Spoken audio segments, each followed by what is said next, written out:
Welcome everyone to our Tuesday night members meeting. This is slightly different to a Tuesday night community connections. Community connections calls have a guest speaker and they're open to the community. Our member meetings are slightly different because they're members, hub leaders, and guests. And usually the fifth Tuesday of the month is set aside for hub leader training. But we wanted you all to experience our meeting tonight because we have a special guest speaker, Dr. Gary Wohlman, who we will pass the time over to and we'll save lots of time for him. But before we do that, I want to do a quick round and introduce our hub leaders and give Gary a sense of who's in the room. So before we get to our hub leaders, I want to introduce my admin team, Andrew and Mids. Do you want to say hello? Good day, Gary. How you going? Hi, Gary. Hi, everybody. Hello. So Andrew is in the Blue Mountains and Mids is in Campbelltown area. Yep. Beautiful, in New South Wales. Okay, let's go to Chantel. You seem to be the most senior, actually, of all the hub leaders tonight. How's that? Over to you. Like in age or? No, as in how long you've been a hub leader for. Oh, okay. Yeah, I joined myself Reliance 6 months ago. I'm from Canberra and I'm planning my third catch-up event on the 18th of July. So our last turnout was 7 people and the meetup before that was 5 people. And they seem quite enthusiastic, so that's a good sign. That's awesome. It's growing. That's a growing number. And Canberra, that's exceptional for Canberra, don't you think? It is. I just did not know what to expect. No, finding quality people. That's the game. Beautiful. Myola. I'll go to Myola. Sorry, I'm wrestling a puppy at the moment. I'm on the mid-north coast, up near Taree, Foster, Port Macquarie, up that way. Yeah, and we've got, 1st of August, an event happening. Yeah.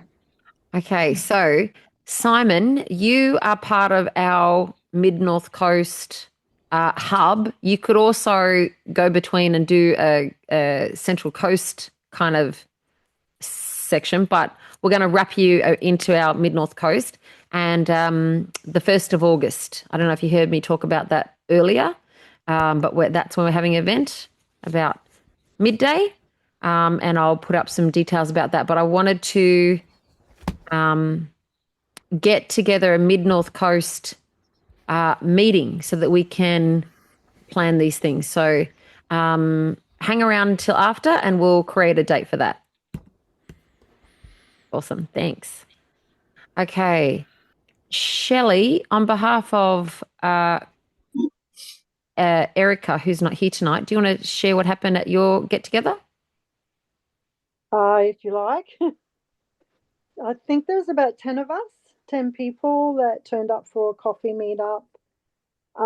We just sat around and introduced ourselves, for what reason we were there, and just basically chatted and enjoyed each other's company, I suppose. We stayed there for a few hours, so it was quite a nice day and a nice get together. Beautiful. Yeah. Beautiful. And so next time we come on the 11th of July, we're actually going to do a workshop on long-term food storage in Queensland, so in Brisbane. So, yeah. And next time, Shelley, it'll be great if the members could talk about the prep matrix and the 8 pillars, and then maybe come up with an area of the matrix that is important to your hub. Everyone can do it individually, and then you can do it as a community. The other alternative is that the Hills, Paul, you're in the Hills. I don't know if you attended the Hills one as well. They actually work on their theming of their events by what's happening on our Tuesday night theming. So In June, it was finance. July is going to be technology. August is going to be communications. So finding an expert in that area, that's another way of doing it. Sorry, Kim, when we're talking about Mid-North Coast, I forgot to say Kim is part of our Mid-North Coast area as well. Hello. I think this is, I've been on once before, but it's been a while since I've been here, a long while. It's good you could be here. Thank you. Okay, let's go to Adita. Yeah, we are better and better with my name. I'm in Kogra, so I'm completely city person. I joined not long time ago, and I'm very slowly aligned to the new rules. So for now, I'm not saying that something's happening or will be happening, but now I'm just standing, looking, and checking what's possible here in the region. Yeah, thank you. Beautiful. Thank you. Let's go to our WA clan. We've got Joyce and Rachel and Chris over there. Hey, sorry. Hi. Joyce, you've been on a few times. Chris and Rachel are new. Do you want to? Yeah, I've been on the other meetings, not this one. Chris, I'm about an hour and a half, I think, from you. I'm just in Brunswick, so it's north of Bunbury there, so we're not that far from each other. I'm near Bunbury and been in the community, freedom community for quite a few years. So hopefully I'm really well connected with lots of things and know what's going on. So that's hopefully will be really helpful. Yeah, that's awesome. I've only just moved down to Darkin, so yeah, that'll be great. Cool. And we want to have a WA launch. I put it out there for the 15th of July, a Wednesday night. Let me know if that's too soon. We can push it back a bit, but it'll be a Zoom like this and we can share it around. I'll do the flyer and we can build WA. Well, Rachel and I hopefully will meet this week face to face, and then we will hopefully have something to feed back to you as well then from that point. Perfect. Sounds amazing. And Eva, you're in the Hills area. Correct. That's right. Yes. So Paul's also in the Hills area. And Andrew, do you want to say about what happened in the Hills on Saturday? Yep. So we had a great, it was to do with the finance with Michael. So he talked about the different options and he gave some solutions about what people could do about it.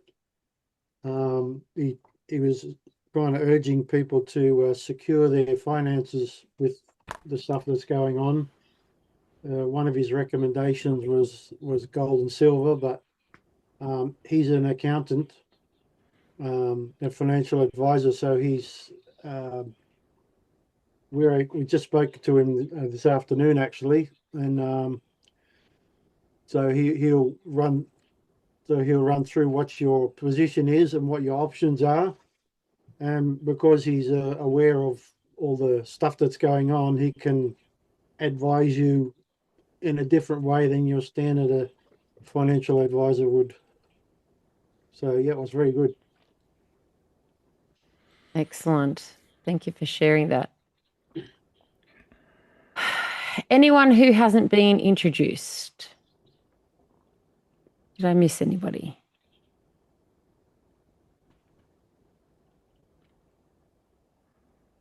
No? Okay. I like everyone to feel seen, heard, and appreciated. So because you are very much appreciated. All right. I am going to introduce our guest speaker tonight. And this it's very important for me that that as we build my self-reliance, it's about building leaders. And I see each of you as a leader, even if you don't have a title. as a hub leader, we are all leaders, and it's within us to step up and to share and make a difference. But first of all, to be able to do that, we need to find our voice and our confidence. So Dr. Gary Wohlman is known as the presentation doctor and speaker's mentor. His work supports people to express their message with greater presence, confidence, and authenticity. He has a transformational approach. So Gary works with the body, with the voice, movement, and a message so that you can move beyond being self-conscious and into a more embodied form of communication. So when we say embodied form of communication, you use your whole body to communicate when you get to know Gary. And then in that way, you step out of your comfort zone and just feel free to express yourself. So I got to experience Dr. Gary's work at a few festivals. We had at the Living Free Festival and also at the Love Fest. And he actually worked with me. We did a process. My son was in the room, and it was about being able to, I thought I was going to actually come out and do some work with him about being like as a speaker. But actually what was there for me at the time was being able to get through to my kids. And so we did that work in the room, and it was very moving and life-changing. So welcome, Dr. Gary. Good to have you here. Great to be here, Kelly. Thank you. And hello to everyone.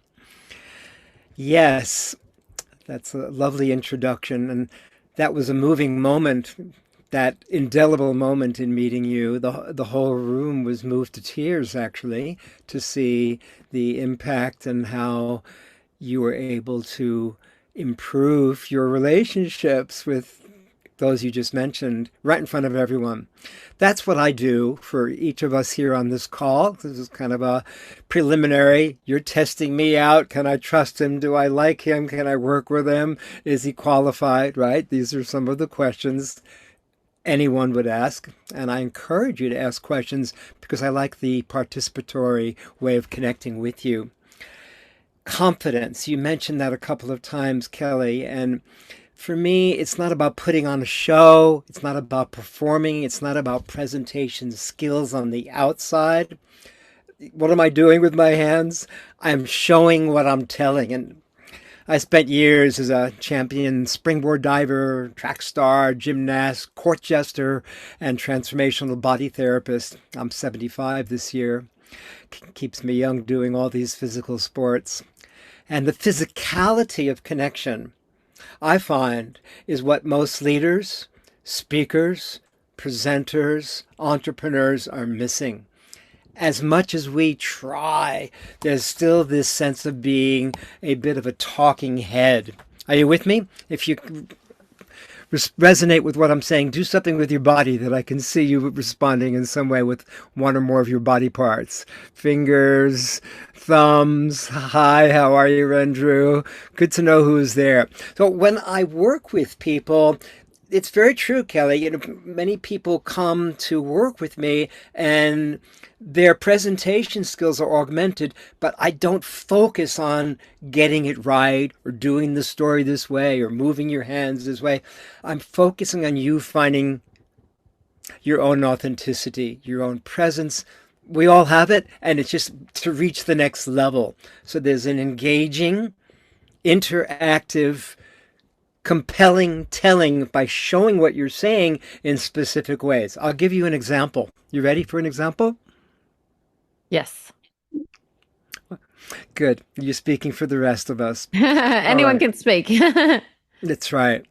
One of my favorite exercises to practice is someone is, as you are, developing confidence and stepping up in leadership, building your own hub. There may be some hesitation, questioning, self-doubt. There's a lot of different ways I work with this, but specifically, the simplest exercise, which I won't go into it all tonight because it'll take up our whole session, yet I will be doing this on the retreat, and I'll give you a little taste of it. I encourage you, whether or not we ever meet again, to identify 3 key words that match the quintessence, the essential essence of who you are before you even open your mouth.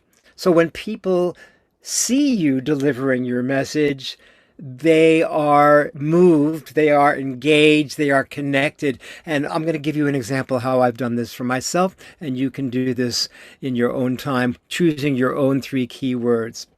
Like I said, this is something we will do in the retreat as well. So my 3 keywords that I've come up to by Gary, if people don't know about the retreat, Oh, so Gary's you should coming tell to them. Lily Pond's retreat to do a retreat for 3 days at the end of September, 25th to the 27th. And so, That's right. so you all get first dibs. If you like what you see tonight, then we will tell you more about it at the end. It's good to know what you know and what you don't know. Thank you. Yes, I like it when people jump in and are responsive and engaging. So my 3 keywords are, and I've said this many times, watch my gestures. I'm not just saying words, okay? I say, and I show, I'm creative. And you see, I'm using the full screen, the online screen, if I'm online, or if I'm on a physical stage, I do something that is extending both the physical gesture and the sound, so it doesn't stop. A lot of us stop. There's a hesitation. It's questioning. The movements only go so far, and then you only go so far in reaching people and connecting with people like that. So I'm creative, and I am creative, and I'm playful. So I do this kind of a swirly, snaky motion. I'm extremely playful. And I love the velocity of ridiculosity. Being silly is one of the ways to let go of inhibitions. And I have all kinds of ways to encourage people to do that by modeling that myself. I have no problem being the court jester, the sacred fool over many, many, many years and lifetimes. And I'm transformational. And I do that with, like, you're cutting through wood. So I've shown you this so that you can think about it and sit with, well, what word, what gesture match, so that I can use that gesture to help the audience get into the zone. People I want to enroll into our community, people I'm feeling challenged with. Now I'm going to pause because I'm not here to be on automatic and talk at you. I want to see how that landed with you. Any comments, any questions, oh, that's interesting. Can you tell us more? So we can have a real conversation rather than me downloading information. Who has a question, a comment, an aha? I want to engage with you directly right now. Whoever shows up, I'm waiting. I have a question. Yeah. Yeah, good. So the 3 words that I chose is patient, Yep. dependable, and loyal. Say it slowly, because when you're eating your food, I can't really tell what words you're saying. It's Andrew, isn't it? Let me pin you, Andrew. Yes. And then I think Chris also had a question too. Did you, Chris? Yeah, Are you great. able to talk? Yeah. More a comment, but yeah. Okay, Yeah. all right. We'll come to you in a sec. All right. Yeah. Where are you, Andrew? I can't find you. So my words were patient, Patient, yeah, dependable, mm-hmm. and loyal. Loyal. Yeah. Now, So, when I work with you, I encourage you to have 3 words that are slightly different, because patient, dependable, and loyal are very similar, all of them. They're kind of in the same zone, if you're with me.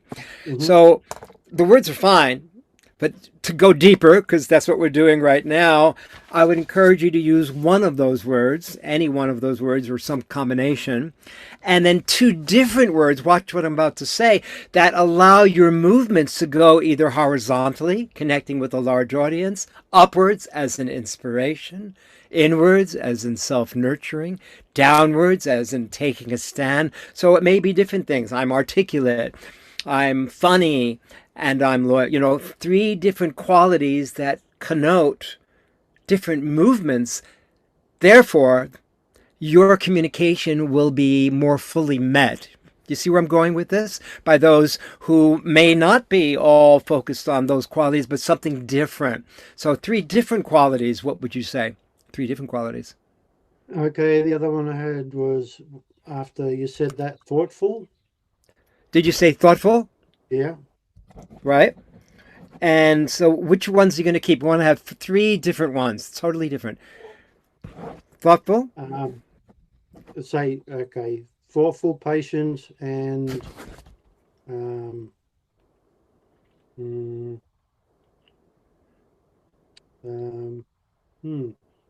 not sure what other one. You're a doer, Andrew. You get stuff done. Inquisitive. There you go. I get stuff done. And I could tell you get stuff done when you confronted me at the beginning of the session. You said, "Hey, your audio's off." I did that deliberately because by doing a sound check with my hearing aids, it's only showing up on one of my hearing aids, and I didn't want you to hear me listening with one ear. So I was doing that consciously. Okay, so watch this. I'm thoughtful, I'm patient, and I get stuff done. All right, now let's see some 3 gestures that match that. One at a time. Let's do I'm thoughtful first, and show me a gesture as you say the words I'm thoughtful. I'm thoughtful. Okay, rubbing your chin, that looks right. And okay, and I'm patient. I don't know how to do that. You're not always patient, I can tell. It's a challenge for you. You'd like to be patient more of the time, and I guess you have to be patient about being impatient because everything brings up its opposite, right? I'm not criticizing you. I'm just suggesting that for any one quality that any one of you have in developing yourself as a leader, we want to explore the opposite, because often there's something holding you back or something that's keeping you from fully being, you get stuff done. I get that. I get that from the voice. Notice, everybody, how the voice goes down to the base of the spine. Andrew's voice goes down very strongly, down rather than up and out. So there's a feeling of a credibility in trusting your own foundation, what you stand on. Let me see you say, let us all see you say, I get stuff done, and show it with your fingers as well. I get stuff done.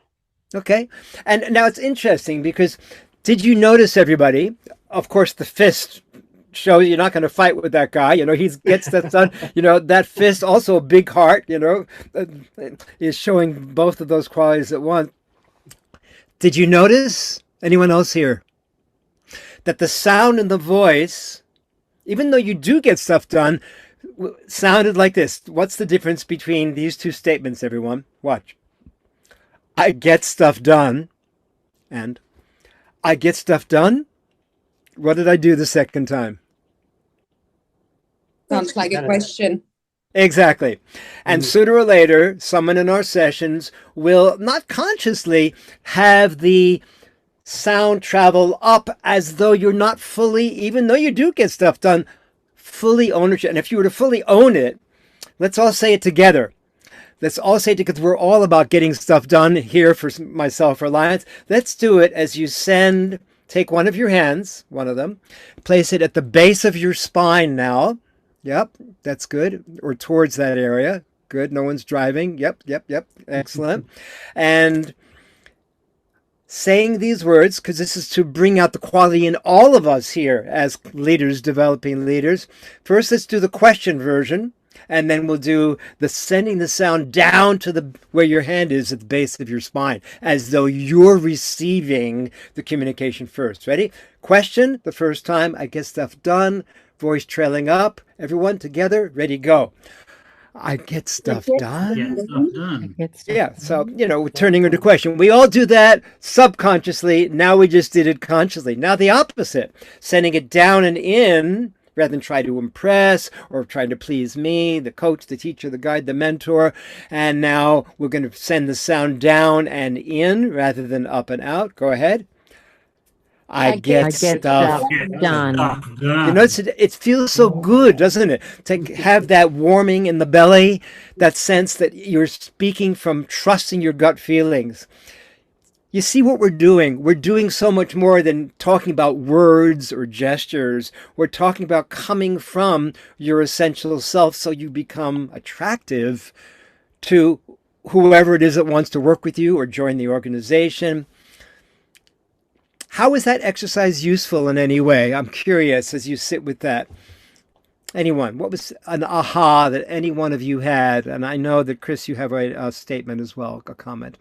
What was an aha that any one of you had just then? Well, you definitely sound tiny. more convincing. It's more convincing. And so we're always selling, even though it's not selling, a point of view, belief, and attitude. We're always enrolling people, but rather than trying to convince others by telling yourself first, people get the credibility and they want more of whatever it is you're sharing.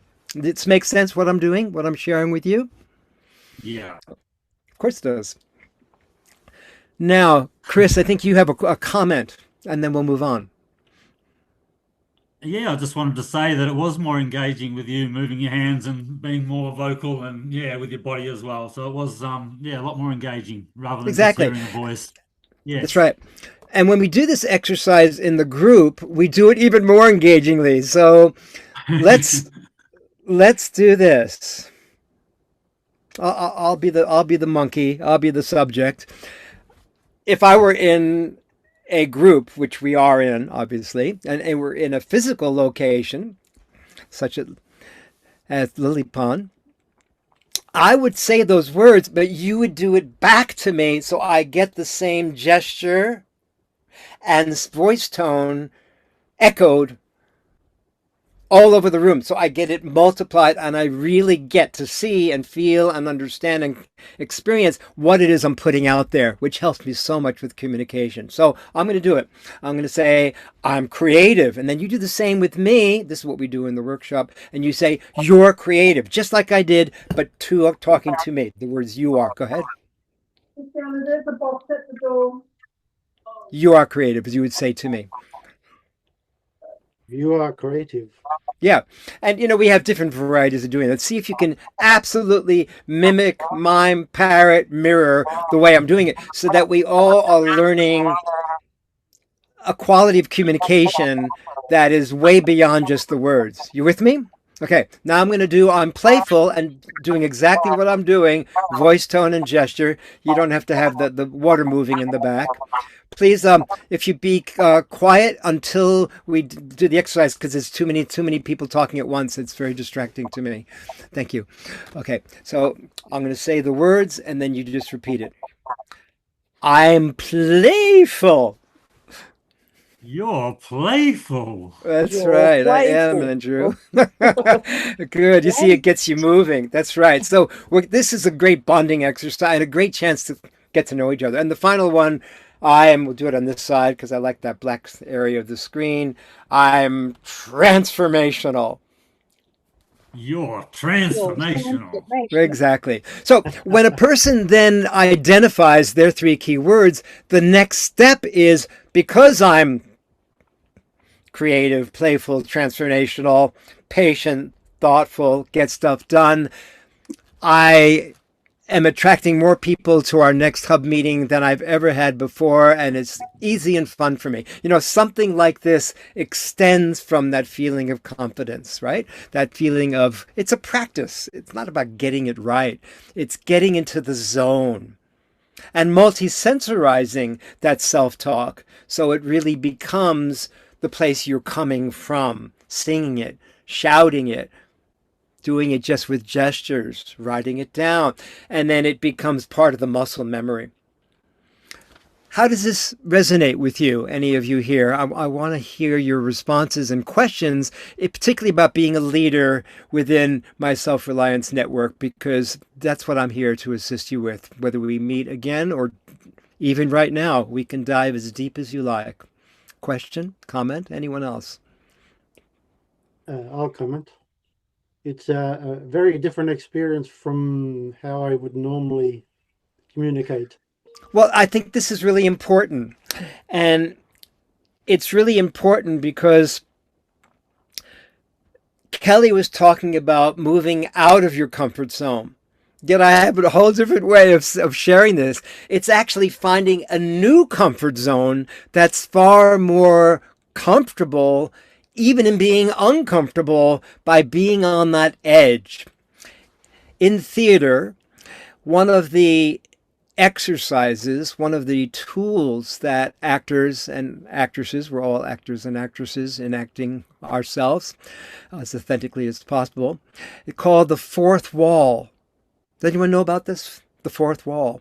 The fourth wall is when an actor, actress, is aware of them acting. I'm aware I'm moving, I'm acting, I'm in front of my camera, I'm in front of my computer. And at the same time, I'm aware, fourth wall, that you're seeing me.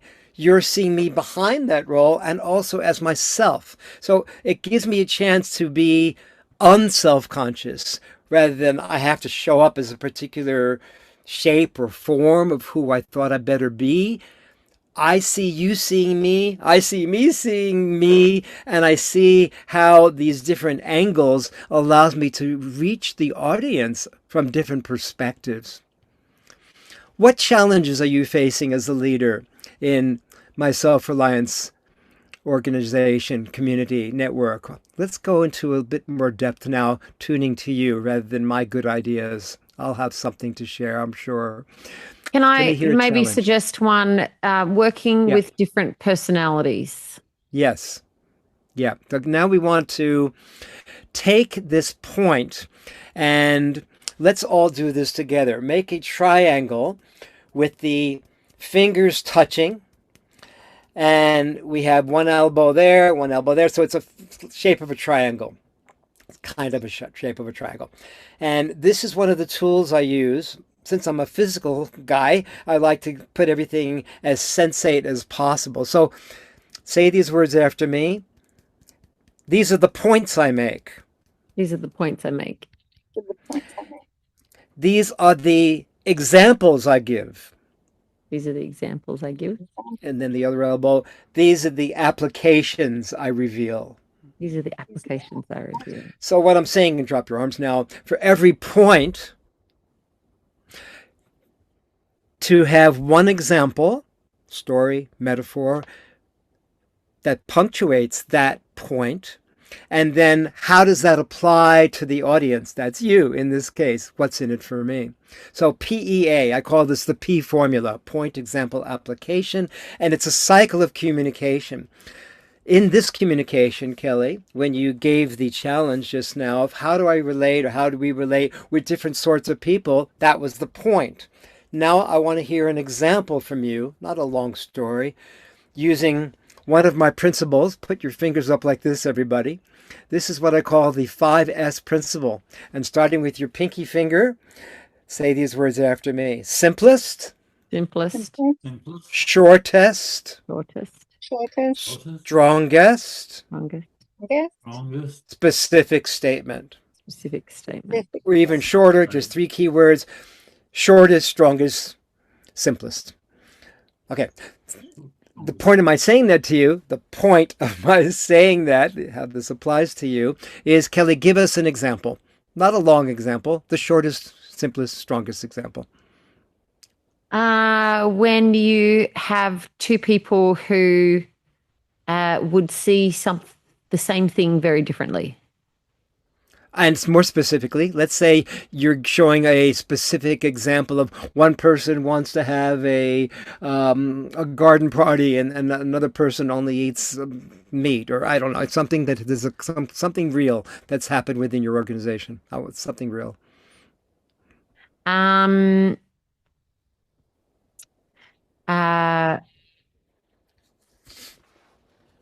I can only say so much, Gary. Someone else can think of one. Incriminate anybody. No, that's okay. Just make it up. Make it up. Make it up. Yeah. So, okay. So,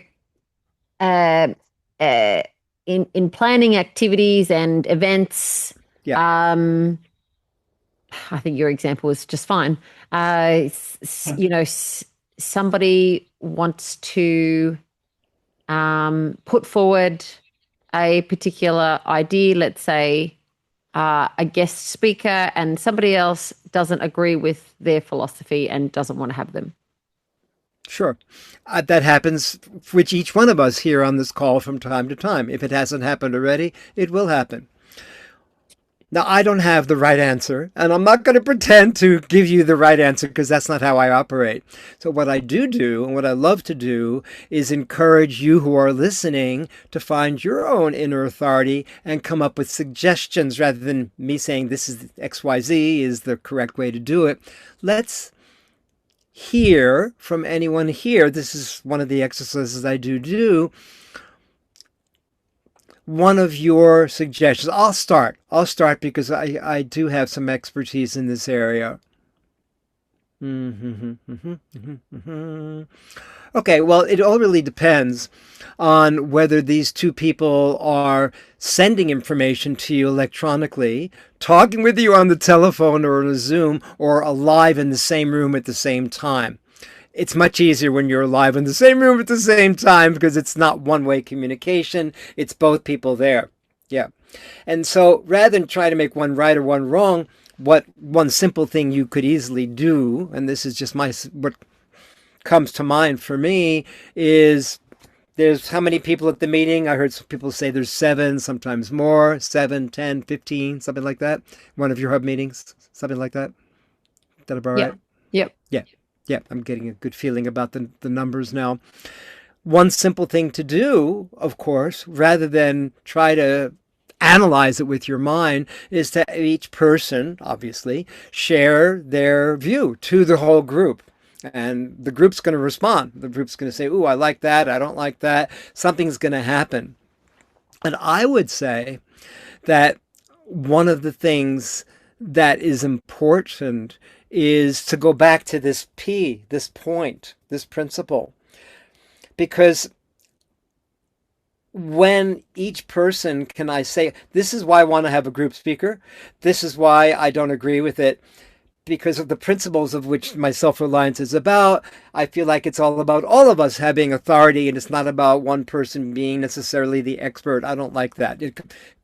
It would be important for each person to identify the point, the principle, the point of view that's underneath their preference. That's how I would start. And then to see how that unravels from there. That way it's clear. Always when there's an argument, for example, when between one person and another, the personalities are not focused on the principle. When you focus on this is what we came here for, then things tend to get settled automatically. Does this make sense what I'm saying? Yes. It's a very simple tool, and I like to do it engagingly live in front of people. Your meetings are live, right? They're not online? Live. Yeah. That's what I thought. Yep.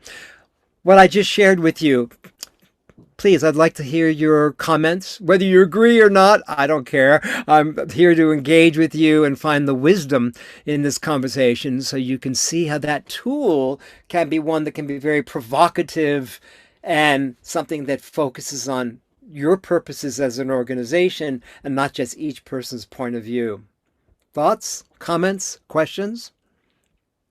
I thought about if you want to make a decision on something, maybe you can have a group vote.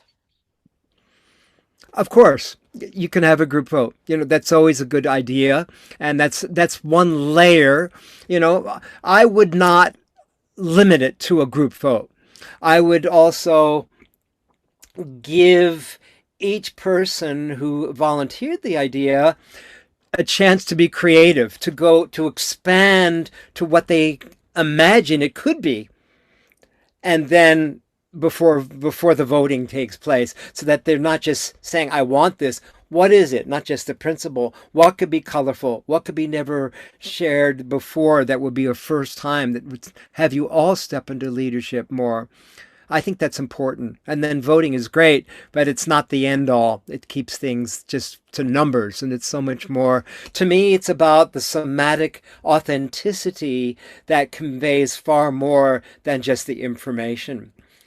So what I hear you saying out of that, Gary, is that, for an example, when you're coming up against this kind of a concern in the group, then each person or the person who raised it gets to say use that framework. So what they're concerned about, what's the point, and then give an example, and then how does that apply to the group? How does that apply to the group? That's right. Yes. Now, another way of looking at this, Kelli, that's very well said, is let's say there's two people in the group that are in argument about something. It doesn't have to be about a new speaker or what to do with the next meeting. Let's say that there is two different points of view that are being expressed by two people in the room. That could be even an adversarial connection in some way. Well, it's very interesting because take a look at this. The example, I'm pointing at this corner of the screen, is the I, the self, something that anyone can identify of themselves, the I. The application is the you. How do you relate to what we're talking about? And isn't it interesting? I plus you equals we. And that's what the principle's all about. It's so interesting that when we go from personality to what connects us as a group, the principle is the we that includes all the I's and all the you's. It's a simple, elegant, efficient way of taking things from this level down here and raising it up. What are we here for? What have we agreed to be here for? What are our commitments? What does the Constitution say? And that tends to shift the entire energy in the room. It's a simple exercise. Yeah, so we're giving life to each of these corners. I, example, plus you, application, equals we, the principle. How do you relate to that, anyone? Very different way of looking at it than I've heard before. Yes, I show up when people are never seeing something that's been done before. That's when I tend to show up, Andrew. You've never done it before. That's me. I'm here to help you do it for the first time. What I've heard before, yeah. So that's interesting. Let's look at this then from the point of view of being a leader. And what is it that you would imagine yourself doing as a leader that you've never done before? Sit with that for a minute. One of the exercises that I like to take people through is called modeling the hero or heroine exercise. I'm not partial. And this is a very powerful tool that's often done in a group.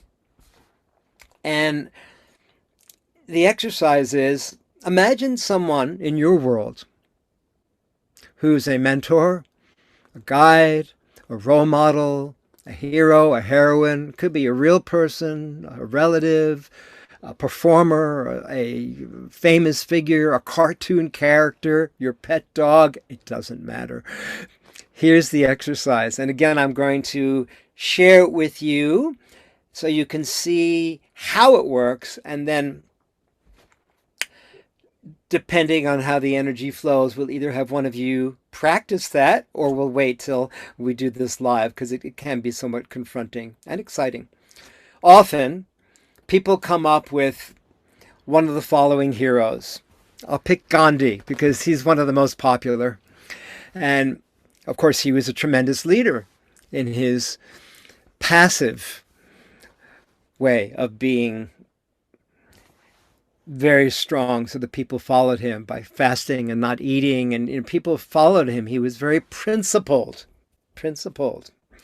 Okay, in this exercise, how the exercise works is I'm going to do it with my hands so you can see the hands as though they're two different people. Let's say this person says, I would like to address Gandhi. He's been one of my heroes forever.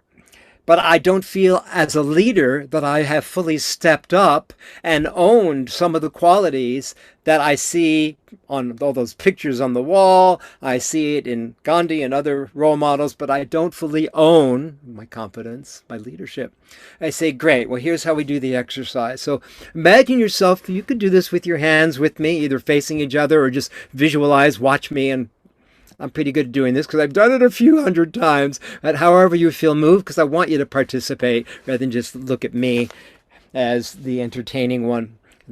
So feel free to do what I'm doing, or just know you can do this later and you'll see the replay. So person A says, I'm going to reclaim some of the qualities that I, as a developing leader, have disowned and have projected to leaders like Gandhi, Steve Jobs, could be anyone. And so here's how it goes. Talk to that person. I'm going to do it with the hand as though the hand is my spine or that person's spine. And who is that over there? Oh, that's Gandhi. Oh, okay. Well, have that person stand as Gandhi. Maybe he's a little bit more humble the way he stands, and a little bit more gentle movements. Gandhi, thank you for showing up in this exercise. You have been one of my heroes all my life. And as a leader, I find that I keep projecting these qualities to you, and I don't fully own these qualities myself. Here's 3 qualities, again, 3 key words, that I see in you that really touches me, and it's changed my life. I see you as being humble. I see you as being passionate, and I see you as being caring, like very few I've ever seen. And then as that other person you're addressing, standing, this is like the spine, as that person would stand, move over to that person's position now, so that this person then changes their place and stands as Gandhi, because there was no one there before. And as Gandhi, speaking to yourself, how would you thank yourself for honoring and acknowledging those qualities that that person's been ignoring and projecting up to now? Watch what I do. Thank you.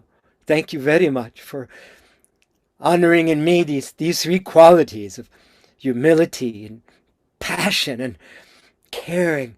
That is so kind of you to say. And I have to tell you that you have those qualities too. And it's good that you are starting to own them.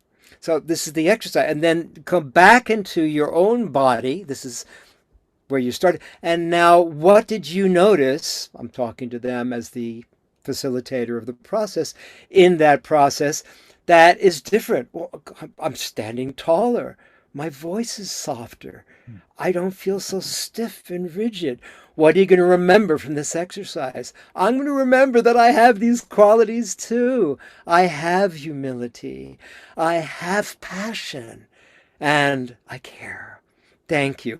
And then we turn to the group, and I turn to you as the group. I say, what did you notice? What did you see, hear, feel that shifted in those moments? And I'm going to ask you, even though I did it with the hands as puppets, what any of you noticed, even tiny bit, that you found was a bit of an aha for you. Anyone? Yeah, I think acknowledging our strengths makes them stronger in ourselves and in others. And you Yes. reflected that. Exactly. And that's a very powerful and fun tool you can do. Now, this is something to do, of course, when you're developing leadership in your group, in your hub. You want to have people taking their key gifts, strengths, abilities, and attributes, and have this person do the food fair, that person bring in the IT, this one bring in their family and their family's annual reunion, and have the whole thing join. Everybody has their own gifts, to bring out their special gifts and acknowledge them as well. So this is a practice. And I'm sure you're finding, as you're developing greater confidence and connection with those in your community, that this becomes more and more natural, not just acknowledging your gifts, bringing out, it's not just we need this done, who's the best at this in this group? There's 2 or 3 of you that love food. Hey, how about creating a focus group? There's so many ways we can do this that then builds community, builds participation. Thank you for your comment there. I appreciate it. Yeah. What else, besides you, Rachel, others here, did you notice, feel, see, hear, experience in that example? What did you notice? that was an aha for you? I'll make a comment.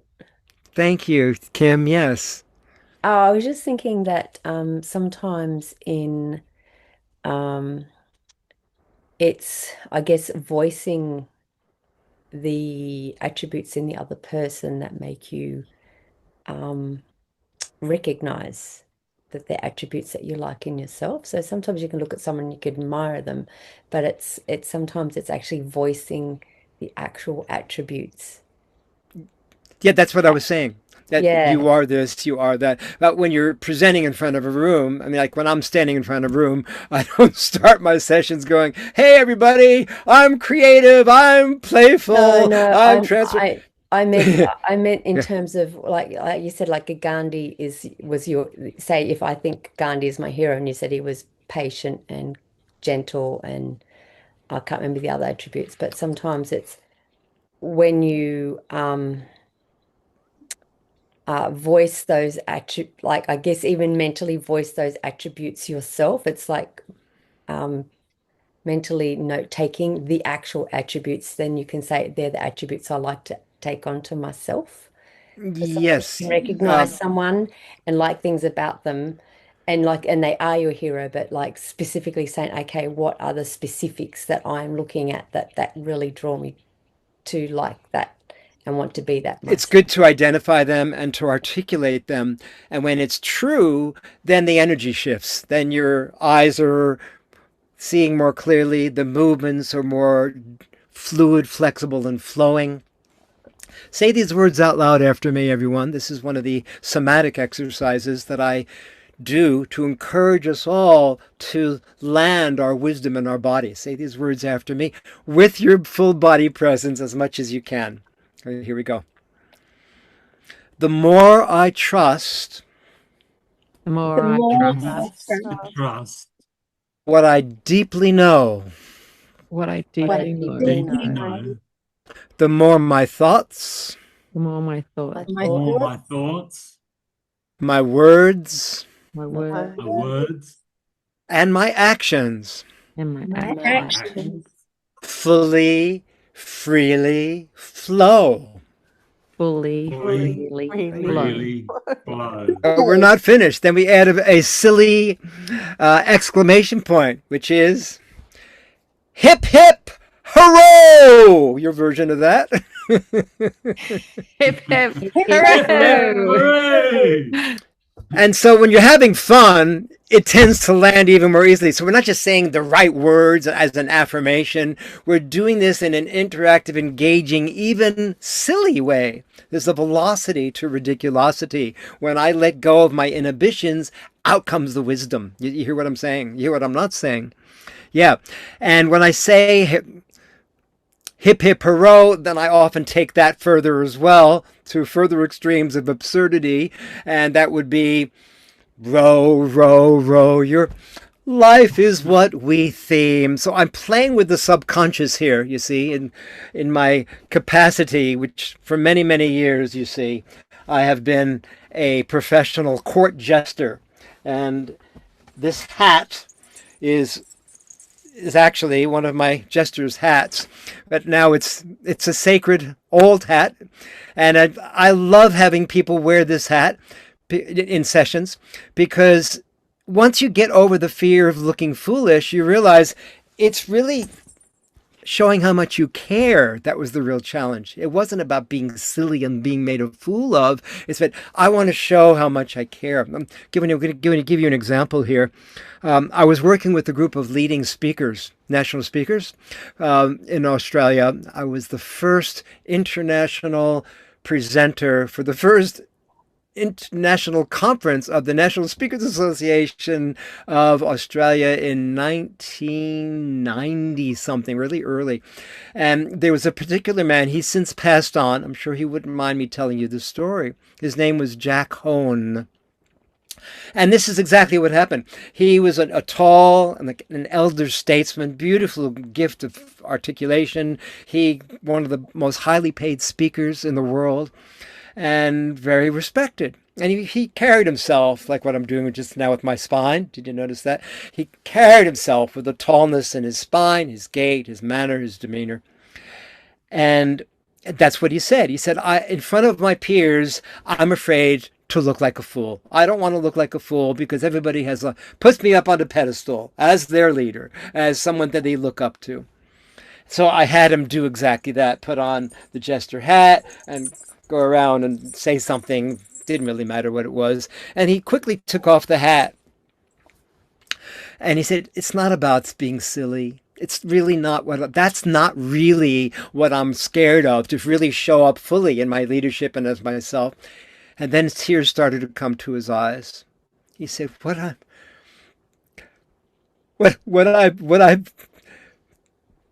afraid of is that I show you people here in this room, I've known you for 30, 40 years throughout my entire speaking career. I've been afraid to show you how much I care because you've made my life. I'm so grateful. And his tears were streaming. People ran up to him in that moment. They said, Jack, I've never seen you be so authentic in your life. This is magnificent. And what it took was his extremely exaggerating a role and then finding out underneath, no, this is really what I was conveying. And then the true authenticity and caring came through. So I'm saying that to shed light on saying the words. This is other ways to get underneath the words to the full viscerality, physicality of the connection. How does that land with you, that example? It's an interesting story to share.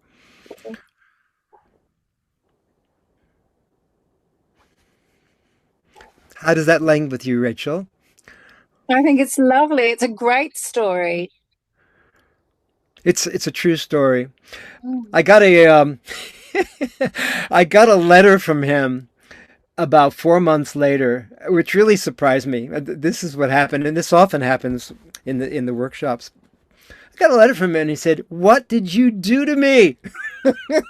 He said, "I have been a top speaker for decades, and in those 20 minutes that you had me put on this jester's hat, take off the hat, feel the fullness of my feelings, I have never been the same since. I am now sharing my caring everywhere, and it's no big deal. Thank you so much. It made such a difference in my life." So by replaying, this is what I'm getting to, moments in your life, as we did with you, Kelli, where there was an earlier incident or these people don't listen to me or whatever it was. Let's replay that as an example over here. And then let's change some of the framework. Instead of being silly, let's be extra serious. And then the best of both. What are you not saying? So there's something very powerful that happens when we can go back to a moment when you made a decision. I'm not confident. I can't show up fully as myself. I have to, whatever it is, and then replay the moment, shift the story by moving the characters around, or, oh, my son just heard me, or whatever it might be in your life. It could be anything. And then suddenly the story changes about the story. You're with me? And there you are being confident as a leader in my self-reliance because you've got it fully expressed without self-consciousness. Am I making sense? Yeah. Yeah. Can I comment about your earlier exercise?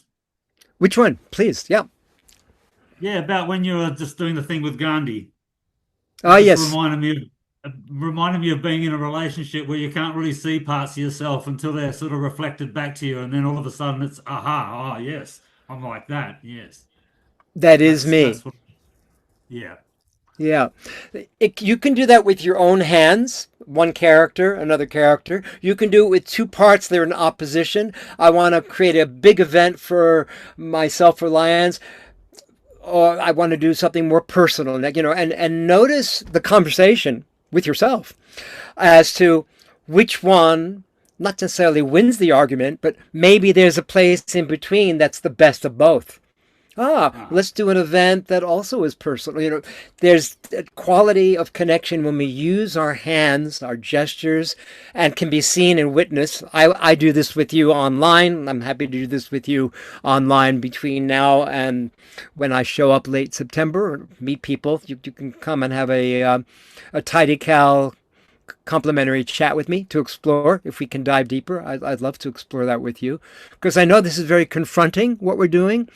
And, I put on the jester hat partly to be charming, partly to be enchanting. And I know what I'm doing. So, you trust someone that you can laugh with, right? And so I'm not doing it as a manipulation. I'm doing it because I'm having more fun too. And I feel more trustworthy when I'm letting go of my inhibitions. So that simple exercise is something you can do at home. A, person A, person B, one side that wants to go this way on the one hand.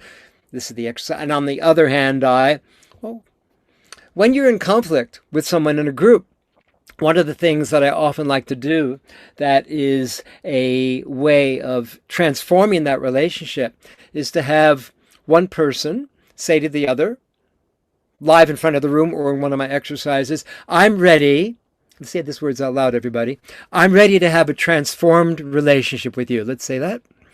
I'm ready to have a transformed relationship. That's right. And imagine who that is, because we're all thinking of at least one person, maybe a group, maybe a family, maybe your colleague, maybe your team that you're developing at My Self-Reliance. Okay.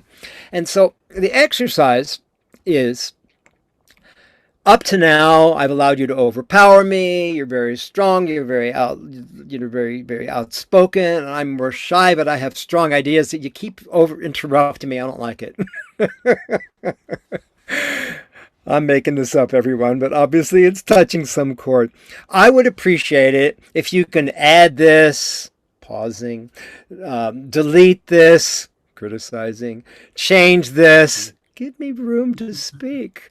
And then in return, I'm going to have more to say in our self-reliance meetings because I feel seen, heard, respected. And I'll want to share because you're not going to be overpowering me. Person B. You can do this live in front of the room. I could do this with you. You can do it with your hands. It's easy when you turn your hands into puppets and you disengage from feeling, attached to either position. On the other hand, this one now communicates what you heard. I heard you say that you'd like me to be more allowing, less critical, giving you more space, bring out your natural sensitivity. Yes. I am willing to do that. And as a matter of fact, there's something that I would like for you to add, delete, or change, blah, blah, blah, blah, blah. The other person, yeah, I can do that too. And you see, it creates a renewed relationship. So it's a form of creating a new contract. It really is creating a new contract with either a person or some opposing, on one hand and on the other hand, point of view that you may be holding or people in your group may be holding. How do you relate to that one? I'm speaking off the cuff here with you all. Can I share? I had a breakthrough with this recently, just by having. I didn't do the puppet thing because I didn't know that was a thing, but just by, if you can have that conversation and see what the other person's. Like, I put forward my concern, and then I had the moment where I was like, I can see what's missing. And the other person wasn't there, but I got what was missing for them. And I went, I was projecting my blame victim onto that person, but I can see from their point of view what was missing now. And I felt like it healed something in the relationship, even though the person didn't have anything to do with it. That's right. That's right. And when we do the session at Lily Pond, one of the things we did it with you, so you know what I'm talking about. We will take particular examples from the past where persons felt, ever since this happened, my mom said, you're not good enough, or what, I've been holding back. Let's replay that moment. Let's shift the characters around. Let's say your mom did hear you. Who will be your mom in this room just for this exercise? We do the exercise, and then there's a felt sense that shifts for everyone, not just the person who's standing there, but anyone that feels that they were not heard, that they were shunned, they were overpowered. If you can relate to what I'm saying, wiggle your fingers with me. It happens with every one of us, right?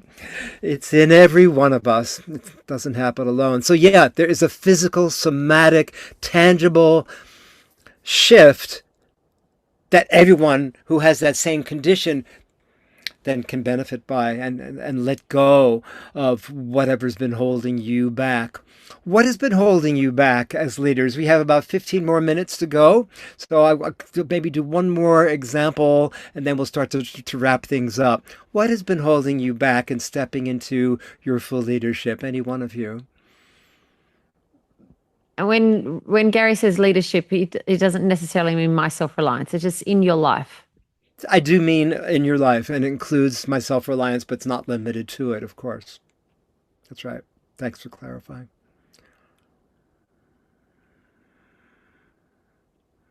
Yeah, I'll say. What do you notice? Probably for me is, making a fool of myself. I'm pretty good with writing stuff on paper, but to express it live, the thoughts don't come to me what I wanted to say till after, which is too late. Up until now.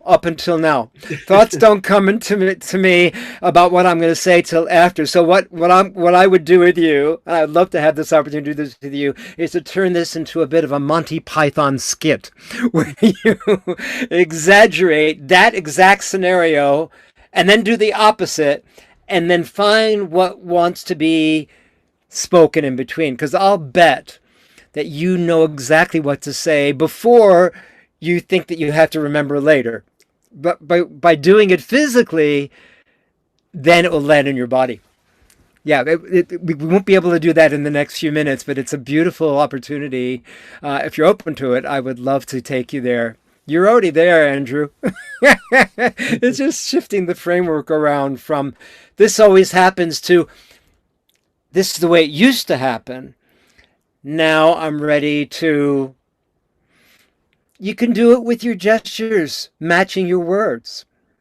And as you do, you're noticing that the words are actually landing as you move your body first, rather than later. Practice this, everyone, on your own. See how this feels right to you. That actually there's a knowingness that the body has, that when showing or telling, the words come through more easily. That's what I noticed for myself, profoundly so, allowing myself to slow down as well. Am I making sense, Andrew? Yeah, yep. It's yeah, we all have a different... Very interesting how that would go. Andrew, thank you for presencing that one, and I'm proud of you for speaking up. Yes. And if you please do it, I think it's gold. If you take this time with Gary, anybody on this call, to share something that's you feel is holding you back, take this opportunity to have a breakthrough. I will put in this chat, and you also have all my details there, Kelli, how you can have a complimentary video chat with me. So I just put the link down here, and you can do that at your convenience. I'm New South Wales time zone. There. Perfect. Anyone else want to share? Well, I'd like to end in a particular way that I like to end all my sharings and all my sessions, whether they're 1 minute. Before you end, I don't want you to end just yet. It's not ending. No? Okay. I just want to give you all the opportunity that whatever it is that is holding you back from saying something now will hold you back in every area of life. Yeah. And so thank you for those who have the courage to be on camera and to speak up and to say whatever it is that you want to say without having to try and get it right with a little bit of looking silly, because, you know, this is a really safe space. Yeah. And you know, you can get it wrong here and nothing's going to happen to you.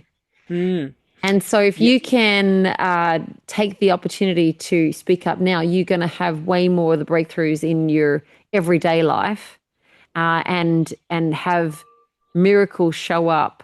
I believe you can have anything that you want, but you first got to know what it is and ask for it, take it.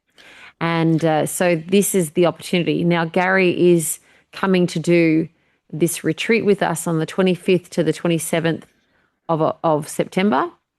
It'll be beautiful springtime. It'll be lovely and warm at Lily Pond's retreat. There's the pool and the spa and the outdoor cinema and the fire pit and the glamping tents with lovely hot showers and flushing toilets. And so it's not camping, it's glamping.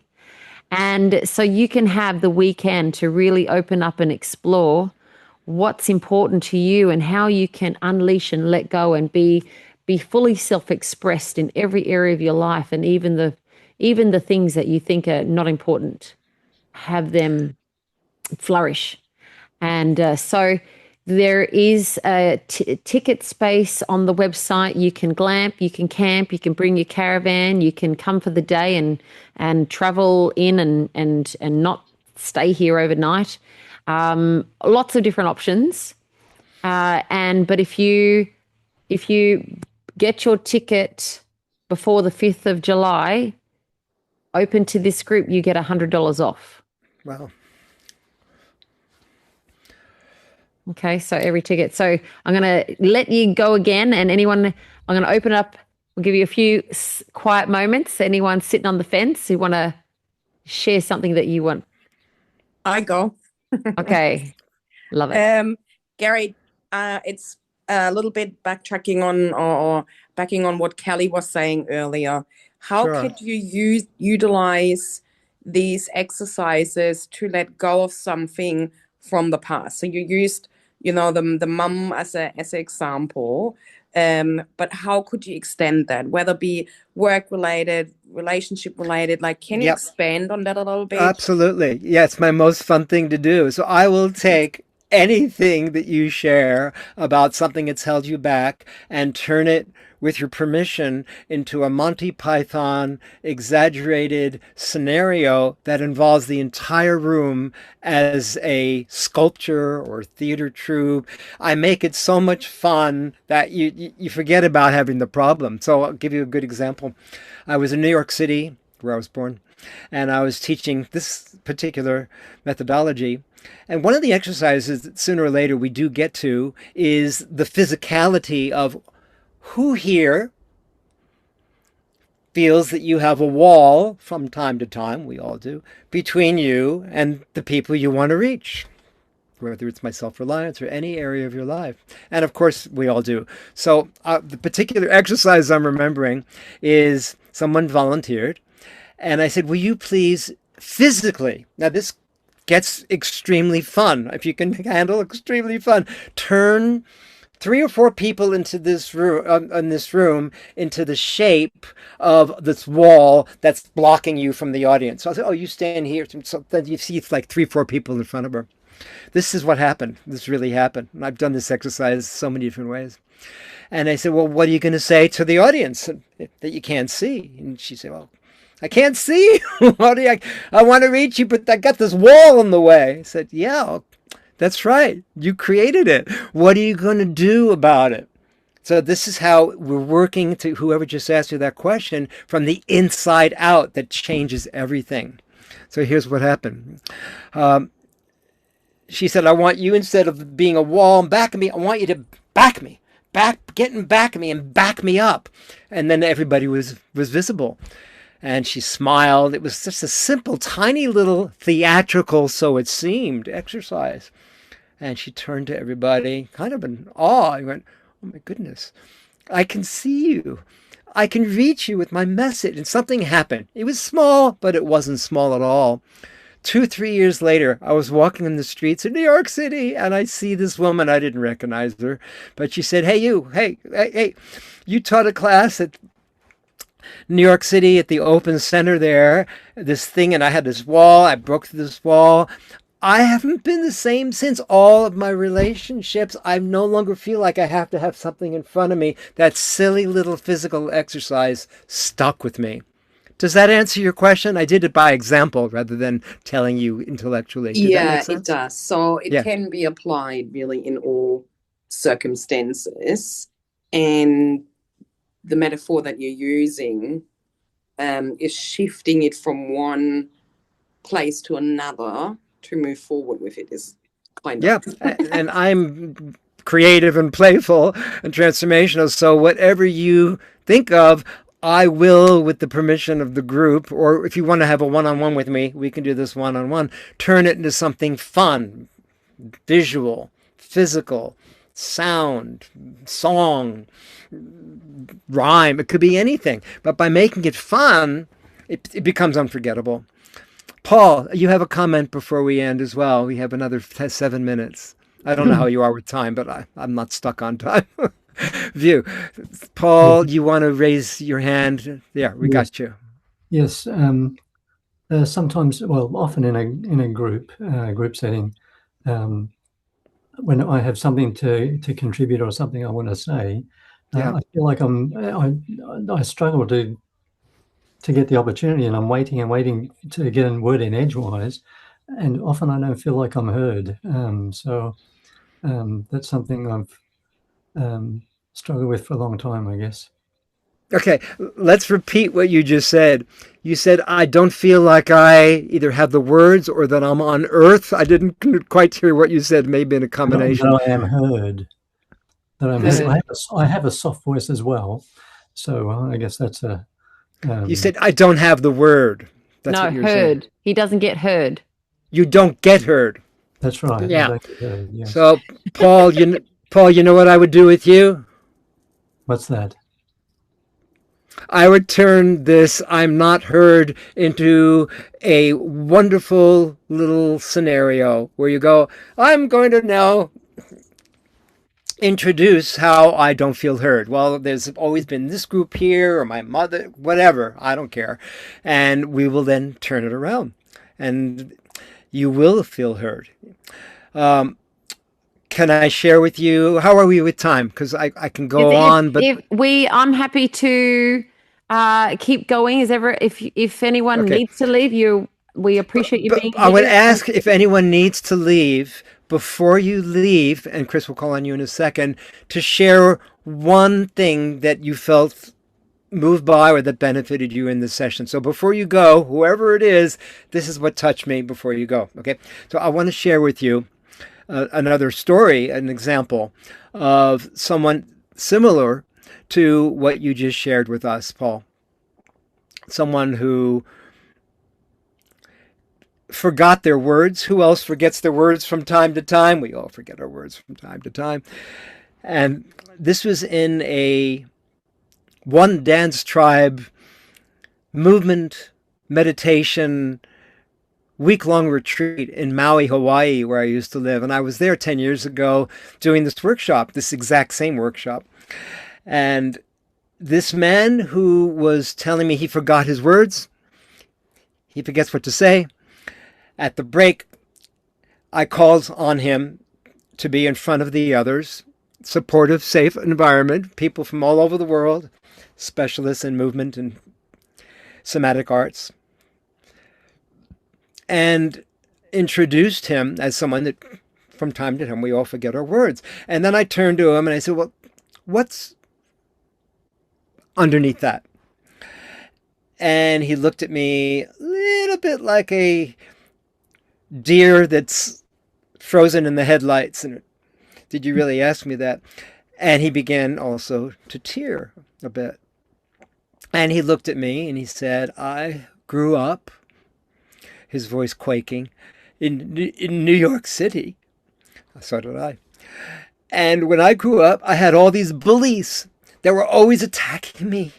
And even when I teach my 5-rhythm dance classes, I don't just forget words. I feel like people are going to attack me and hurt me.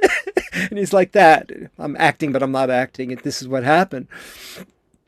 And one person after another came up to him and said, "Oh my goodness, your courage, your vulnerability, your humanity is your strength. You're the kind of teacher I want to work with, someone that's not afraid to show how you've broken down and how you're facing it." That's powerful, man. And so I'm telling you this because it would be great to enact some scenario of not being heard and then see how we can turn that around. You open to that, Paul? I guess Think so. about it. We have one more person that's raised their hand. Chris? Yeah, very similar to Paul. Kind of feel like I'm not being heard, but more so that I'm boring or that I can't get the right words out, and then someone else can say something, and all the attention will shift to them, and yeah, it's okay. Here's what I would do with you starting now. You can imagine this happening. One of my tools is called the double extreme. So if you're into the place of I'm boring, people don't listen to me, or whatever, whatever your story is about it, again, I would ask you to double extreme it, to exaggerate it, even more so, like so much not heard that you run out of the room, or no one ever heard me, you know. And then the opposite, what's the opposite of not being heard? To do nothing. Say that's one opposite. And give me another opposite. I'm being shouted at, or no? I'm going to lead you there, okay? The other opposite that I was thinking is you're standing on a pedestal and you're saying to people, "You have to listen to me," or your own version of the opposite. You know, just some exaggerated, ridiculous opposite. Not appropriate at all.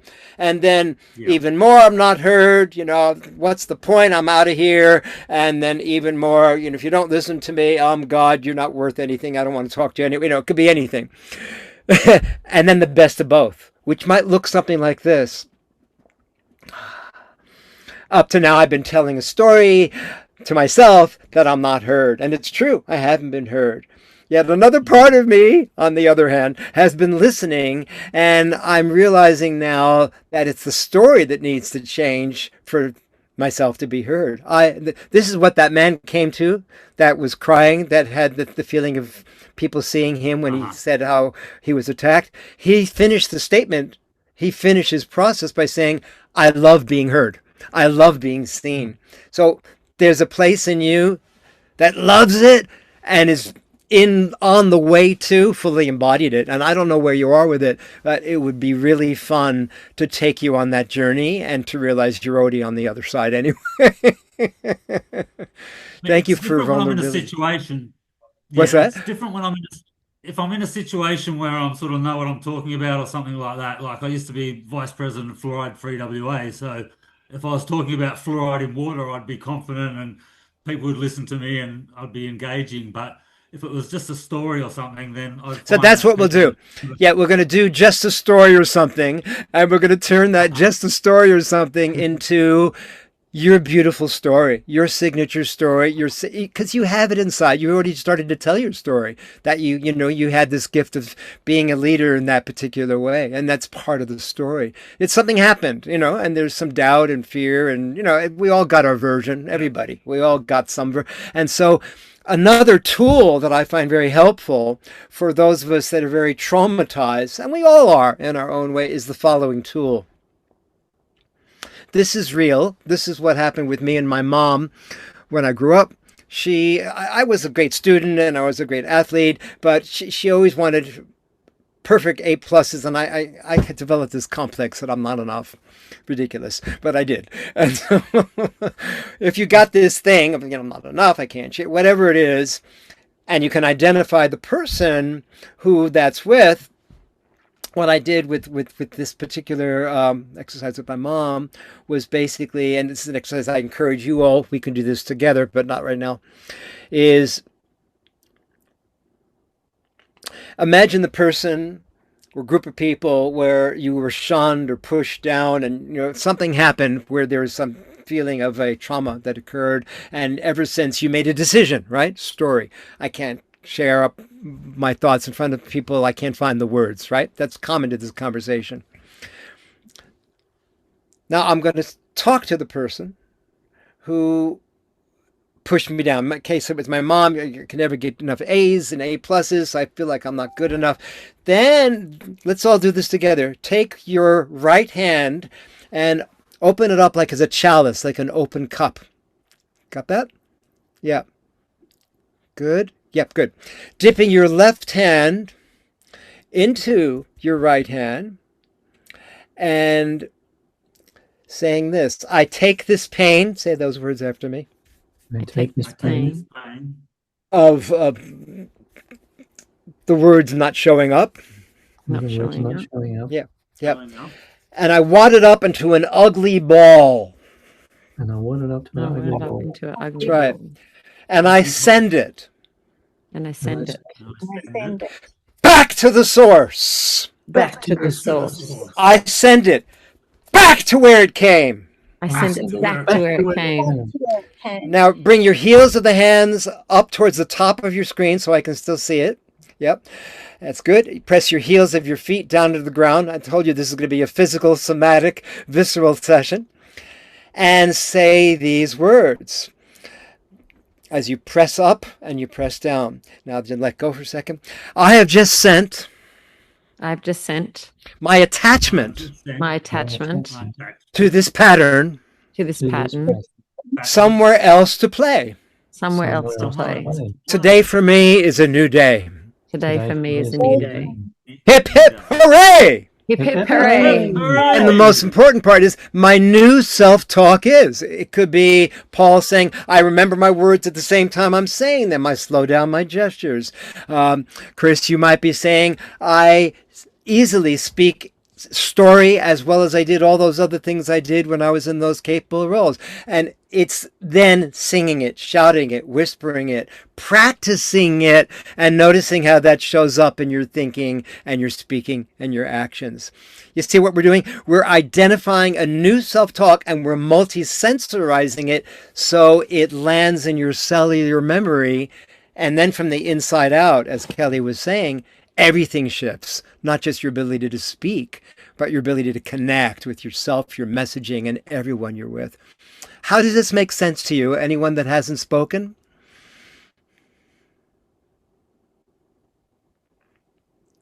Yeah. I like to end my sessions. Go ahead. Sorry. No, you're not. I know. I'd just like to say that I think in my speech or in my talking that if I used my hands and my body more like you do, that I'd be more engaging as well. So there you go. That's right.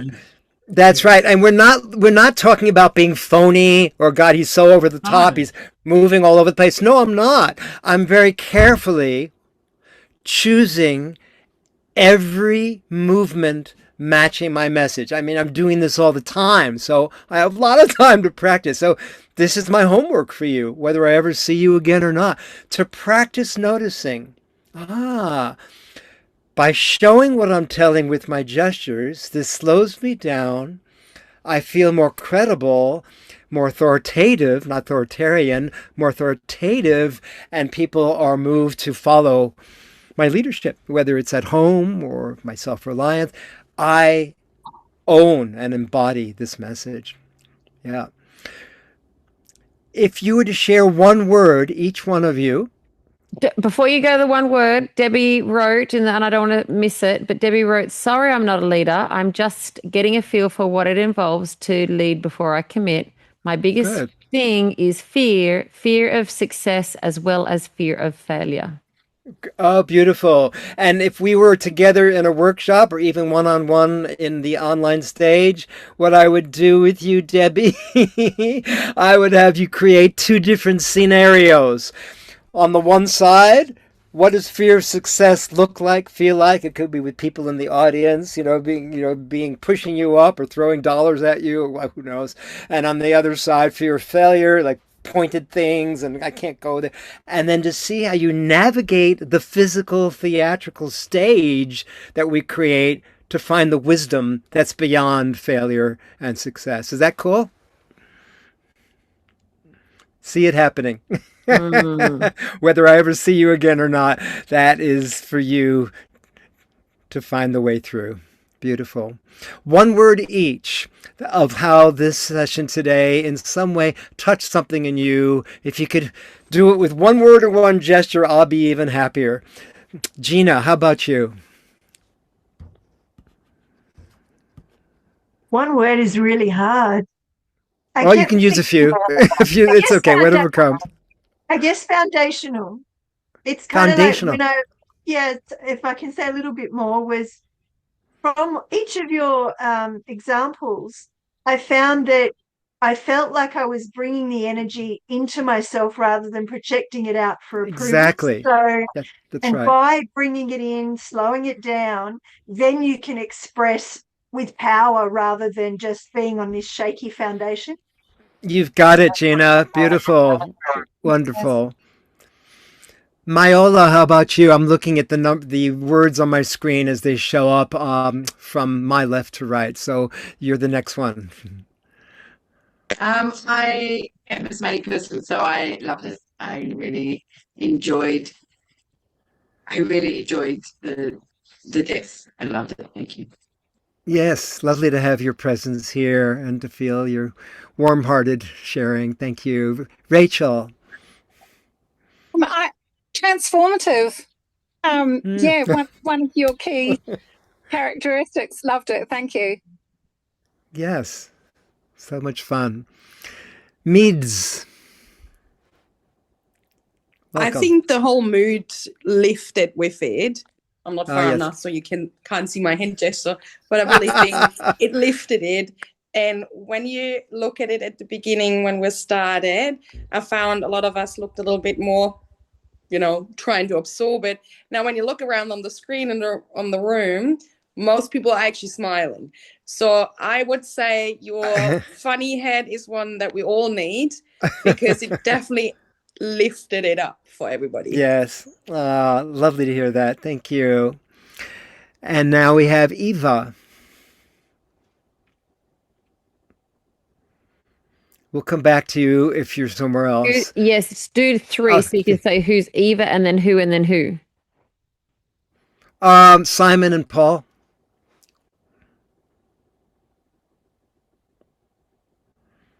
Come on, Simon. Eva, Simon, Paul. Well, my word is transformational. Transformational.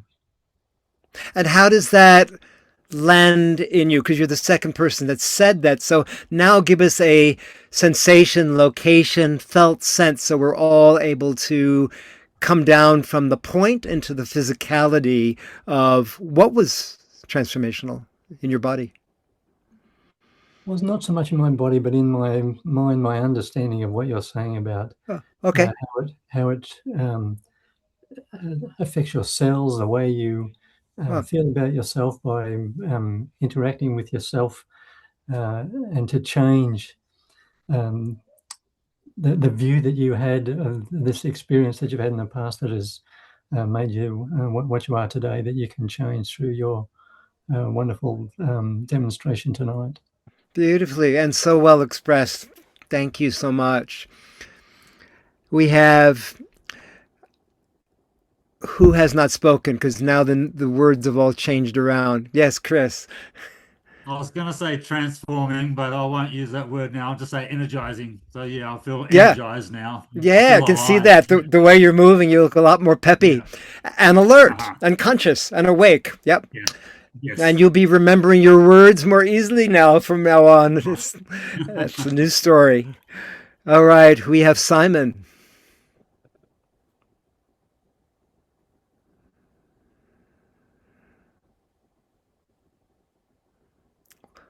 How has this touched you in any way, Simon?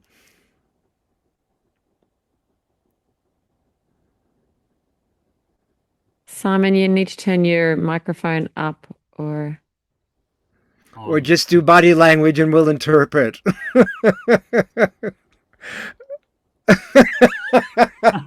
Okay, that's got 2 thumbs up going in an upward direction. That makes lots of sense. Thank you very much.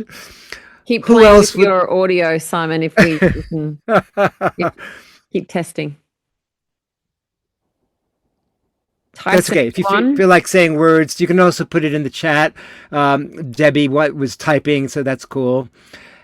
Who else has not shared? And of course, Kelly, how has this touched you? We'll wind up with you before we go. Sure. We have Tyson. Tyson, can you come off mute? And Eva. Eva's off mute.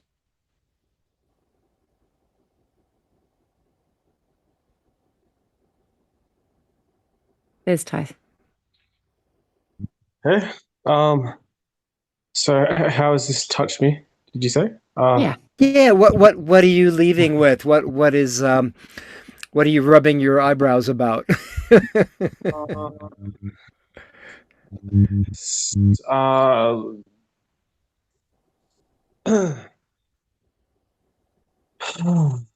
Sorry, just feeling a little bit like I have some issues with being on That's camera. okay.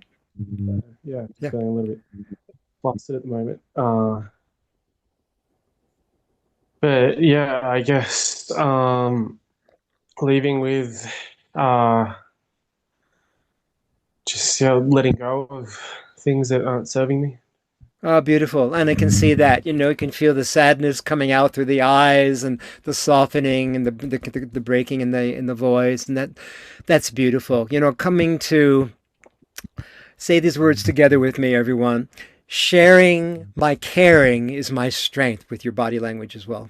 Sharing my caring is my strength. Caring is my strength. Yeah. Sharing my vulnerability is my strength. Sharing my vulnerability is my strength. Sharing our common humanity is our developing strength. Sharing our common humanity is our developing strength. And that's where it all begins, Kelly. This is how I like to wrap things up, where it begins. Beautiful. Beautiful. Well, my word is unifying. I feel like when we are all able to share our vulnerability and our humanity, it really connects us. And we're able to understand each other more because we're allowed to be seen, and we all have those same concerns. And a lot of the time we wear a mask to put on a face to say, I don't have those concerns, I'm fine. But we are here to really connect, and when we are able to voice those concerns, that's the beginning of them being able to disappear. Exactly. Yes. Naming something for what it is, it automatically shifts. Powerful to see any and all of you show up as courageously as you have today. And of course, we can show up more, myself included. And I look forward to diving deeper with you, sharing your voice, your message, your wisdom as you dream possible. Thank you. Thank you, Gary.